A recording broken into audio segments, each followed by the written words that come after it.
My expectations of the budget, given that it is the first of a series of 5, this government is under no political threat over its term, were a little different than how things turned out.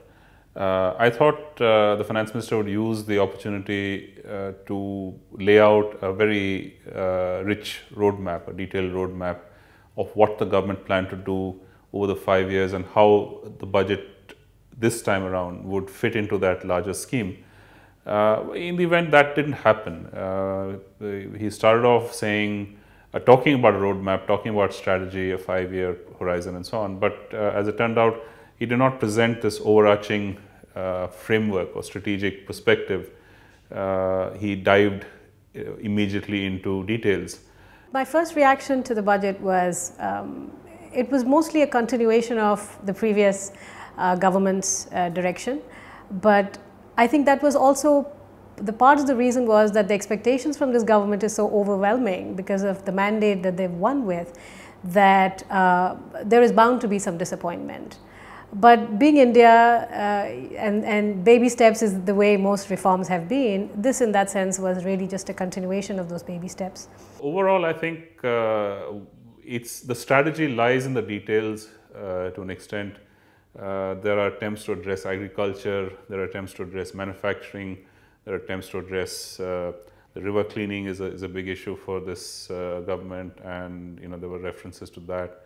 So a whole bunch of both economic objectives and you might say social sector or developmental objectives that are reflected in the speech. Beyond the big moves, I think overall what I liked in this budget was the emphasis on public health, though it wasn't really termed as public health, but the overwhelming emphasis on sanitation, the amount of money being put aside, and also the availability of toilets in the schools, which is going to help all children and girls in particular, because sanitation or lack of proper toilets is one of the reasons why girls drop out from schools. So that's a big plus. Other than that, the noise on the NREGS is actually quite comforting because it is being tied to production, which means that now these are not going to be purely redistributive schemes. There is also going to be an element of productivity, which means we might see emphasis going back to creation of natural assets, which is a very good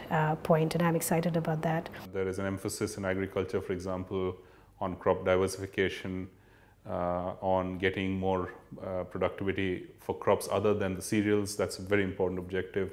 How this is going to be done has not been fleshed out, but I think that's where the other ministries have to get into the act. Beyond that, as far as the financial sector is concerned, because I've been following financial inclusion as an agenda for some time, I like the fact that the emphasis on small savings was there, that senior citizens pension scheme is being talked about. I think one great positive is the common KYC norm, which the government has is going to pursue, and that is going to take care of a lot of duplication that exists in the sector. There are tax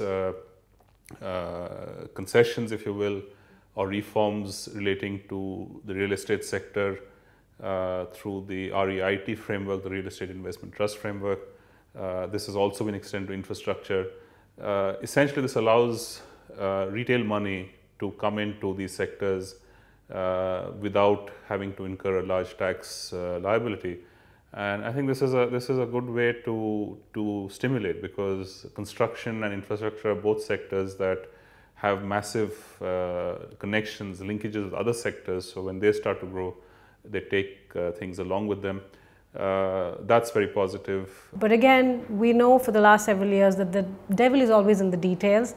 So besides the money being allocated for some of these projects, we have to see how this money is going to be used and what the output is going to be. There is one element kind of missing in the budget where I have not seen an effort to expand the base of the taxable, sort of group, as it were. So the people who are paying taxes, there's not enough expansion of that. As a result of which, India still remains, among the G20 countries, the one with the smallest tax base. only 32 million Indians out of over a billion, 1.2 billion actually pay taxes, and that has not been increased. And so that makes it still makes it for a weak state. The creation of lots of centers of learning, IITs and IIMs, those I think are token till we really see creation of more AIMS and more IITs, because we have seen that the new institutions are understaffed. Students usually don't like to go to these new institutions. So I think again the devil is in the details. Announcing opening of an institute is easy, but finally getting it off the ground by proper faculty and students, that I think will be the challenge, because in India trained higher education practitioners is a very big challenge. He's also announced that foreign direct investment in defense is going to be stepped up from 26% to 49%. Now, that's better than 26% certainly, but it's much less than the expected 100% that many were anticipating. But clearly it seems that there's been some pushback from the bureaucracy, but also from some of the domestic producers of defense equipment for 100% foreign direct investment, which I think is unfortunate because this was an opportunity really to generate jobs, but also to really fast track Indian defense capabilities to an international standard. The space program is a very crucial part of India's not just security role, but also its standing globally. And while he made references to the space program, he has not really provided any key budget allocation towards enhancing the space program.